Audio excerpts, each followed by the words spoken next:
Start. Hi guys, అందరికీ నమస్కారం. మన ఛానల్లో వీడియో తీసి చాలా రోజులు అవుతుంది. ఎందుకంటే ఇక పనులు బాగా అయిపోతున్నాయి, వర్క్ బిజీలో వాడి తీసుడు అవుతలేదు. ఇవాళ ఒక మంచి వెరైటీ ఫ్లవర్ మీ అందరికి చూపించడానికి కోసం అని ఈ వీడియో తీస్తున్నాం. ఈ ఫ్లవర్ మే నెలలో వస్తుంది. దీన్ని నాకు సరిగ్గా పేరు తెలియదు, మే ఫ్లవర్ అని పిలుస్తాం. ఇక చూడండి ఎంత బాగుంటుంది. అరుదైన పుష్పం.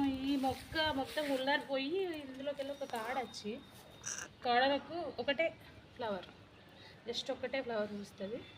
ఇక వంగిపోతుందని మేము ఇట్లా సపోర్ట్ కట్ట పెట్టినాము. ఎంత బాగుంది ఫ్లవర్ చూడండి, ఎంత బాగుంది. ఎంతమందికి మీకు ఈ ఫ్లవర్ నచ్చిందో కామెంట్ బాక్స్లో కామెంట్ చేయండి. అట్లనే ఈ ఫ్లవర్ రియల్ నేమ్ ఎవరికైనా తెలిస్తే పేరు కూడా చెప్పండి నాకు. చూసారా?